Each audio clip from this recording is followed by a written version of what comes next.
안녕하세요. 후스토리 박병일입니다. 지난 2017년 서울 강서구 오피스텔에 전세로 들어간 30대 차모 씨. 2년 뒤 전세 만기가 되어서 나가려 했는데 문제가 생겼습니다.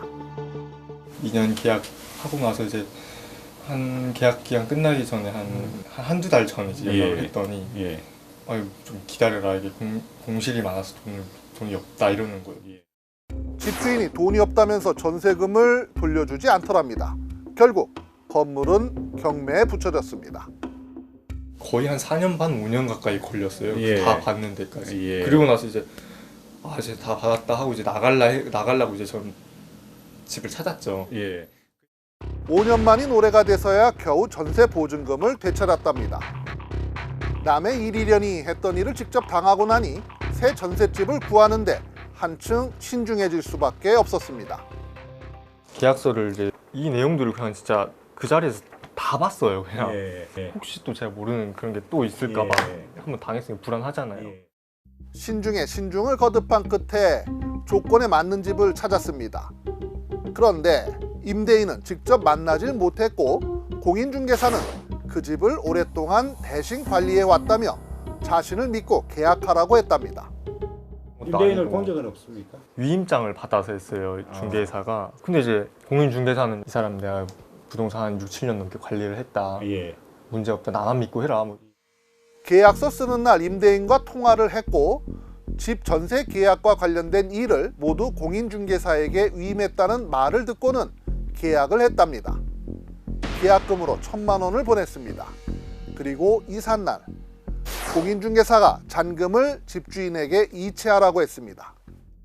지금 여기 10시 30분에 전화가 먼저 왔잖아요. 이때 이제 기존 세입자가 짐을 다 빼서 나갔다 한다.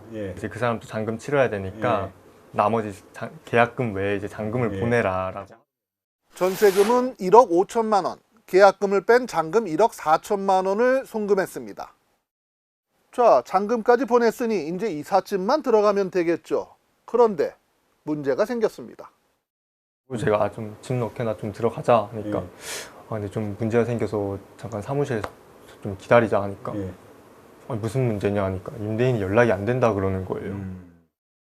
설마 불길한 생각을 떨쳐가며 임대인에게 계속 전화했는데 받질 않더랍니다. 나중엔 아예 착신 금지까지 시켰습니다.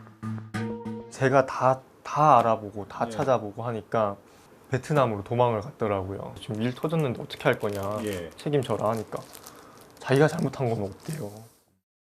공인중개사는 잘못한 게 없다는 거죠. 차 씨와 공인중개사의 대화 내용 직접 들어보시겠습니다. 그때까지 뭐 대책 안 되면 뭐 대책을 하나 세워주신다면서요? 그렇게 사고가 난 걸 어떡합니까? 그러니까 부동산이 이게 부주의로 내가 사고를 냈다면은 내가 진짜 어떤 책임이 있는데 내 부동산이 잘못됐던 사고는 아니잖아 이게. 자, 여러분 어떻게 생각하세요? 저희 취재팀이 이 공인중개사에게 여러 번 연락했지만 어떤 대답도 듣지 못했습니다. 이삿짐 싸들고 갔던 집에 들어가 보지도 못한 채 1억 5천만 원을 사기당한 차 씨는 결국 이전에 살던 집에 월세로 다시 들어와 살고 있답니다. 그러니까 이거 터진 뒤로는 지금 5달째 지금 이렇게 고통을 받고 경찰은 손 놓고 있고 부동산은 자기 잘못 없다고 이러고 있고. 일자리를 찾아 20대의 상경에 2번이나 잇따라 전세 사기를 당한 차 씨. 그저 세상이 원망스러울 뿐입니다. 지금 일이 이렇게 터질 거라 2번이나 연속으로 이렇게 당할 걸 어떻게 누가 상상을 하겠어요 이거를. 자, 이번엔 서울 방학동으로 가서 김종현 씨 부부의 사연 보겠습니다. 김 씨도 전셋집을 구했는데 앞선 차 씨의 경우와는 달리 서류도 아무 문제가 없었고 집주인도 직접 만났습니다. 계약 날은 다 만나서 부동산에서 다 같이 만나서 계약을 진행했죠. 아, 집주인도 직접 왔고요. 네, 왔어요. 2층짜리 빌라였는데 집주인은 1991년생 젊은 임대 사업자였습니다. 전세보증금은 2억 2,600만 원. 꼼꼼하게 살펴봤는데 어디 하나 의심할 게 없었답니다. 가장 중요한 게 저희도 보증보험을 가장 중요하게 생각했어요. 근데 공시지가까지 맞춰서 내려놓은 그 가격을 내려서 해놨더라고요. 딱 맞게. 건재당이나 권리관계는 깨끗했습니다. 아무것도 없었어요. 기분 좋게 계약하고는 한동안 딸아이가 이전보다 넓은 집에 가게 됐다며 좋아하는 모습을 보면서 흐뭇했답니다. 드디어 이삿날, 직장 동료들의 도움을 받아 이삿짐을 싸들고 새로 들어갈 전세 빌라에 도착했습니다. 기존 임차인도 빼고 저희는 이제 짐을 지하 주차장에 제가 직접 했거든요. 그 돈도 아끼려고 직원 동료랑 같이 회사차로 저희도 문을 열고 들어가야 되니 잔금을 치러 달라. 그래서 오고 있다는 전화 받고 알겠다. 임대인이 오고 있다. 네, 오고 있다. 그러니까 바로 보냈죠. 그 집에 살고 있던 임차인이 짐을 빼고 있고 또 임대인도 오고 있다고 해서 잔금을 보냈는데 갑자기 이제 연락을 안 받기 시작하는 거예요. 기존 세입자도 뭔가 이상한 낌새를 느꼈는지 빼던 짐을 서둘러 되돌려 놓더랍니다. 한 30분 정도 있다 보니 갑자기 기존 임차인도 나가던 짐이 다시 돌아오고 먼저 이상한 낌새를 차렸나 봐요. 다시 짐을 넣기 시작한 거죠.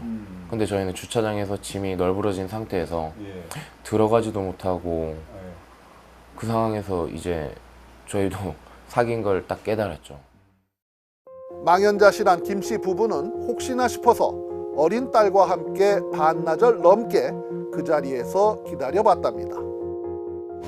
계속 기다렸어요. 어떻게 될지 모르니까.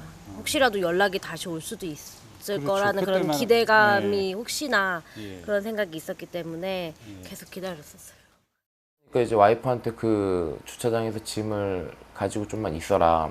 경찰서에서 고소장을 내고 조사를 받고 바로 이제 또 동사무소로 빨리 가서 전입 신고라도 빨리 넣고.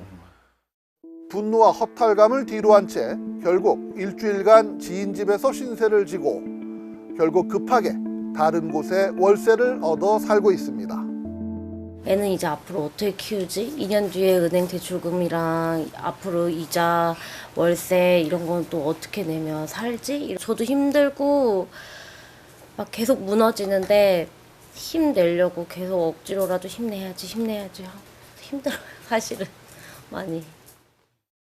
전세 사기가 워낙 사회 문제가 되고 있고 대책 마련도 진행 중이라니 구조적 문제점이나 해결책 등에 관한 언급은 따로 하지 않겠습니다.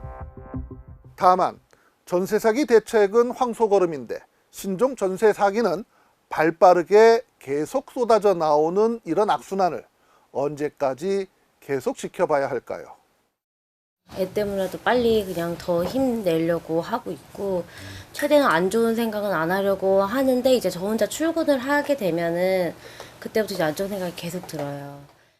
진짜 누가 하나 죽거나 아니면 죽이거나 이래야 이제 진짜 뭔가가 할 건지 이게 진짜 뭔가를 해야 되나 싶은 생각이 너무 많이 들더라고요. 지금까지 후스토리였습니다.